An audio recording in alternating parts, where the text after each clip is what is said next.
जय गीता भागवत। तब उन्हें बड़ा दुख हुआ। अंतर्यामी भगवान ने देवताओं के मन की भावना ताड़ कर तत्काल अपना मोहिनी रूप धारण किया। दैत्य लोग उस अमृत के पीने के लिए परस्पर लड़ने झगड़ने लगे। उनके लड़ने झगड़ने को देखकर मोहिनी रूपधारी भगवान अति सुंदरी स्त्री का रूप धारण करके बड़े हाव भाव से उनकी ओर मधुर मुस्कान तथा कटाक्ष से देखते हुए धीरे धीरे चले। उनके उस विषव मोहिनी स्वरूप को देखकर दैत्य तथा देवताओं की बात ही क्या, स्वयं ब्रह्मा ज्ञानी कामदेव को जलाने वाले आत्मा राम शंकर जी भी मोहिनी होकर बार बार उनकी ओर देखने लगे। जब दैत्य ने उस नवजोयना सुंदरी को अपनी ओर आते हुए देखा, तब वे अपना झगड़ा भूलकर उसी सुंदरी की ओर टक टक देखने लगे तथा कामधन्य हो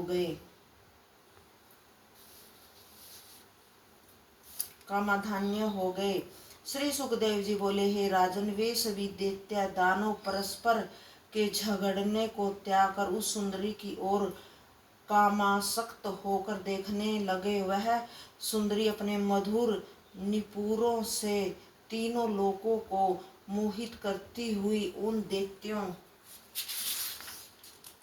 के निकट गई। वे दैत्य बोले, हे सुंदरी, तुम कहाँ रहती हो? किस प्रयोजन से यहाँ आई हो? मालूम होता है कि तुम हमारे झगड़े का निपटारा करने के लिए ही हम पर कृपा कटाक्ष कर रही हो।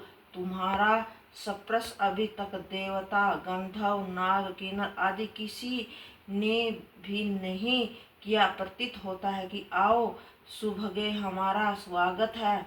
हमें अपने सुंदर कर कमलों से यह अमृत पान कराओ। स्त्री रूपी भगवान बोले, हे देवताओं तथा दानवों, आप महर्षि कश्यप जी के पुत्र होने के कारण भाई भाई हो, फिर भी परस्पर लड़ते हो। मैं तो स्वेच्छाचारिणी स्त्री हूँ। बुद्धिमान ऐसी स्त्री पर कभी विश्वास नहीं करते, फिर तुम लोग ऐसा क्यों करते हो? स्वयं सब मिलकर अमृत पान कर लो। श्री सुखदेव जी बोले, हे परीक्षित, जब मोहिनी रूपधारी भगवान से दैत्यों ने ऐसे नीति के वचन सुने, तब उन कामान्य दैत्यों की ओर भी विश्वास हो गया। वे बोले, नहीं, हमें तुम्हारा विश्वास है। तुम जिस प्रकार बांटोगे उसी प्रकार हम अमृत पान कर लेंगे।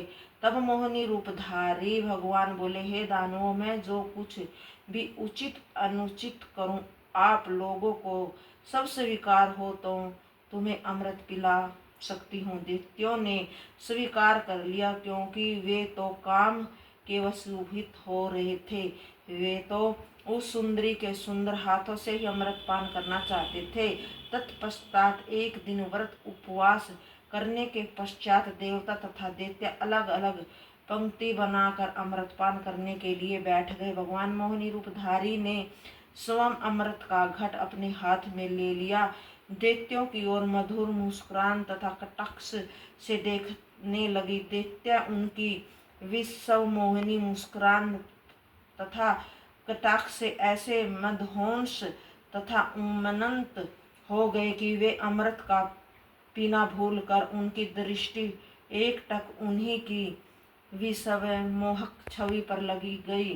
वे उधर दैत्यों की ओर देखते हुए देवताओं को अमृत बांटने लगे। दैत्यों ने कुछ भी चुन किया। एक तो वे वचन बुद्ध थे, दूसरे वे सुंदरी का रुष्ट करना नहीं चाहते थे। उन्हें विश्वास था कि सुंदरी हमें अमृत अवश्य पिलाएगी, इसीलिए वे चुपचाप उन्हीं की छवि को तथा मधुर नुपुरों युक्त चाल को देखते रहे। भगवान की इस चाल को राहु नाम का दैत्य समझ गया। वह देवताओं का रूप बनाकर देवताओं में जाकर बैठ गया और अमृत पीने को उद्युक्त हो गया। जब अमृत उसके कंठ से पहुंच गया, तब चंद्रमा तथा सूर्य ने पुकार कर कहा कि यह राहु दैत्य है। छठ भगवान ने अपने सुदर्शन चक्र से उसका सिर काट दिया। राहु का सिर व धड़ अमृत के प्रभाव से अच्छे हो गए। उसका सिर व धड़ अलग अलग दो स्वरूप होकर उठ खड़े हुए। सूर्य व चंद्रमा के मोहिनी रूप से कहा कि हे प्रभु, अब तो इसे मत मारो। जय गीता भागवत।